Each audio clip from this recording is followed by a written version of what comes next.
Hello friends, welcome to my YouTube channel knowledge and success.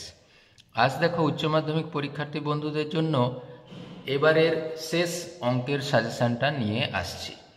গত দুটো suggestion থেকে যে সমস্ত কোশ্চেনগুলো ছিল এই কোশ্চেনগুলো একটু আলাদা, অর্থাৎ এই তিনটা সাজেশন থেকে তোমরা যদি নিখুঁতভাবে অঙ্ক অভ্যাস করতে পারো সমগ্র সিলেবাসের গুরুত্বপূর্ণ অংশগুলি অবশ্যই কমপ্লিট হবে, যাতে কি হবে তোমার যে ধরনের প্রশ্ন পড়ুক না কেন তুমি নিশ্চিতভাবে তার সলিউশন করতে পারবে। তাই আজকে যে সমস্ত কোশ্চেনগুলো আসছে সেগুলো ভালো করে দেখার অনুরোধ রাখলাম। দেখো, প্রথমেই আমরা এ থেকে বি সেটের সংজ্ঞাত সম্বন্ধের সংখ্যার উপর একটা এমসিকিউ দিয়েছি। কোশ্চেন দেখো, -1 to 1 হলে sine of cos inverse x cos of sine inverse x এর মান কত? যদি ম্যাট্রিক্স এ প্রতিসম ও বি প্রতিসম উভয়ই হয় তাহলে এ ম্যাট্রিক্সটা কী ধরনের ম্যাট্রিক্স হবে আমাদের লিখতে হবে। তারপর লিমিট সংক্রান্ত 1 + 2x whole to the power 1/x এর মান কী হবে? ল্যাগ্রেঞ্জ এমভিটি প্রয়োগ করে সি এর মান হিসাব করতে হবে, যেখানে f(x) = x + 1/x। এই অপশানগুলো দেখে নেবে। যদি এবিসি তিনটি অসমরেখ ভেক্টর হয় তাহলে এবং a × b = b × c = c × a হয় তাহলে a + b + c এর মান হিসাব করতে হবে। এই দুটো সরলরেখার দিক কোসাইন কত হবে হিসাব করতে হবে। এটা যৌথভাবে একটা কিন্তু সরলরেখা নির্দেশ করে, এটা খেয়াল করে দেখতে হবে। মূল বিন্দুতে এত বক্রটির স্পর্শকের সমীকরণ হিসাব করতে হবে। এই ধরনের একটা ইন্টিগ্রেশন দেওয়া আছে, তার মান কত হবে হিসাব করতে হবে। যদি দ্বিপদ প্রক্রিয়ার এই প্যারামিটার দুটো এনপি হয় তাহলে সমক পার্থক্য এনপি কিউ হয়। খুব খেয়াল করে দেখলে দেখা যাবে এইটাই 1 - পিটা কিউ, তাহলে √NP কিউ। এই শর্ত অনুসারে কাজ করা যায়। এই ভিডিও ডেসক্রিপশানে আমি এর পিডিএফ কপি দিয়ে দেবো, তাহলে তোমাদের হয়তো প্রিপারেশান নিতে সুবিধা হবে। এর কোশ্চানগুলো দেখো। এরপরে সমস্ত পূর্ণ সংখ্যা সেটে জেডের উপর একটি দ্বিনিধানী প্রক্রিয়া স্টার এমনভাবে সংজ্ঞাত যে a * b a + b + 5 a b belongs to z হলে স্টার প্রক্রিয়াটি সংযোজ্য কিনা যাচাই করে দেখতে হবে। যদি cos of 2 sin inverse x = 1/9 হয়, x এর মান হিসাব করতে হবে। যদি a এর মান এই ধরনের হয় তাহলে x আর y এর মান হিসাব করতে হবে। তবে মনে রাখতে হবে i = 2 × 2 ক্রমের একটা একক ম্যাট্রিক্স। বিস্তৃত না করে মান হিসাব করতে বলেছে।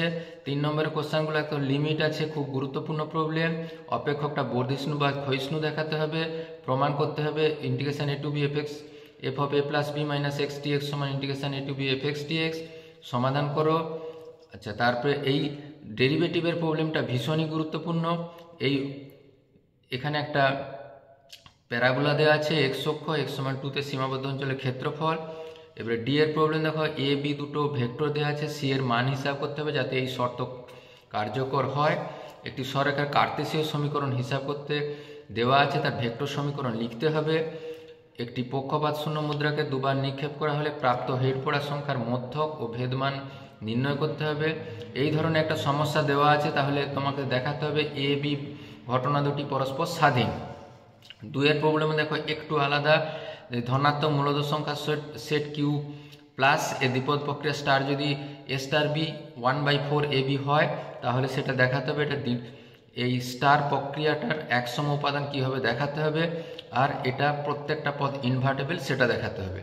এরপর দেখো, সি যদি 90 ডিগ্রি হয়, এই শর্ত ফুলফিল করে, তাহলে ত্রিভুজটির বাহুগুলির দৈর্ঘ্য যদি এক্স হয়ে থাকে, এবিসি যদি ত্রিভুজের বাহুগুলির দৈর্ঘ্য হয়, এক্স এর মান হিসাব করতে হবে। দারুণ গুরুত্বপূর্ণ প্রবলেম। এই প্রবলেমগুলো দিয়েছি, তার মূল কারণ হলো আগের কোশ্চেনে এগুলো ছিল না। এখানে সারি রূপান্তর, এখানে স্তম্ভ রূপান্তরের মাধ্যমে এই ইনভার্সের মান হিসাব করতে বলা আছে।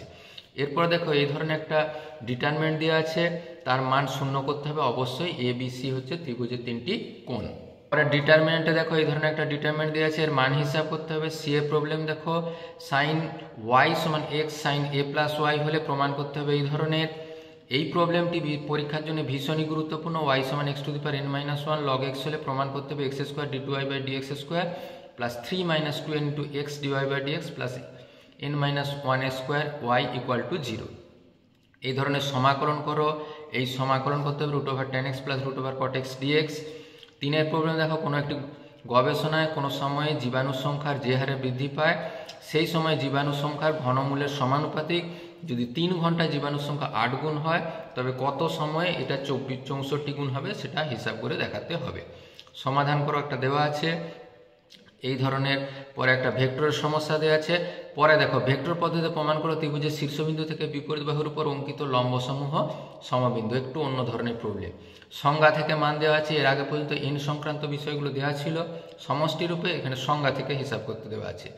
মান হিসাব করো একটা দেখো মড ফাংশনের মান হিসাব করতে দেওয়া আছে।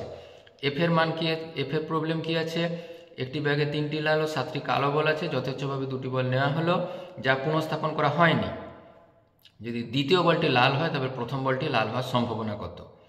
এক্স, এই বিষয়টি ভীষণই গুরুত্বপূর্ণ। এক্স চল দ্বিপদ প্রক্রিয়ার সূত্র মেনে চলে, তাহলে এর মধ্যক 4 এবং ভেদমান 2 হলে এর মান হিসাব করতে বলা আছে। এরপর দেখো এলপিপি সংক্রান্ত একটি বড় সমস্যা দিচ্ছে। একটি কারখানায় দুটি সামগ্রী তৈরি হয়, মোট 24টি সামগ্রী প্রত্যহ তৈরি হতে পারে। এই সামগ্রীতে প্রথমটা 1 ঘন্টা, দ্বিতীয়টা 1/2 ঘন্টা লাগে, সর্বাধিক 16 ঘন্টা কাজ পাওয়া যায়।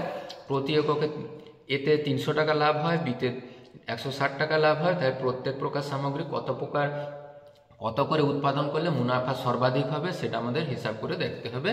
তার একটা এলপিপি প্রবলেম তৈরি করতে হবে। দেখো লেখচিত্রের সাহায্যে সমাধান করতে হবে।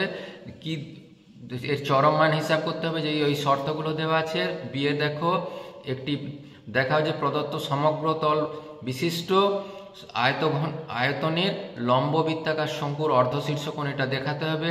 এই বক্রের স্পর্শক এক্স অক্ষ ও y অক্ষকে এইচকে বিন্দুতে ছেদ করলে এটা প্রমাণ করে দেখাতে হবে। পরে একটা আরো অন্য ধরনের প্রবলেম, গোলকের দৈর্ঘ্য এল, দোলনকাল টি হলে এই সূত্র যদি মেনে চলে, দৈর্ঘ্যের ত্রুটি 1% হলে দোলনকালের ত্রুটি হিসাব করতে হবে। সমাধান করা একটা অন্য ধরনের প্রবলেম। এখানে মনে রাখবে 3x - 2y সমান একটা কিছু রিপ্লেস করতে হবে, জেড টেড দিয়ে রিপ্লেস করতে হবে। দেখাও যে দুটি সররেখার দিক কোসাইন যদি এরকম হয় তাহলে দুটি সমান্তরাল হবে যদি এই শর্ত মেনে চলে। তাহলে এই সররেখা দুটি সমতলিক হবে তাহলে এই শর্ত মেনে চলে। আজকের ভিডিও কেমন লাগলো অবশ্যই কমেন্ট বক্সে লিখতে ভুলো না। Thank you for watching this video. Thank you.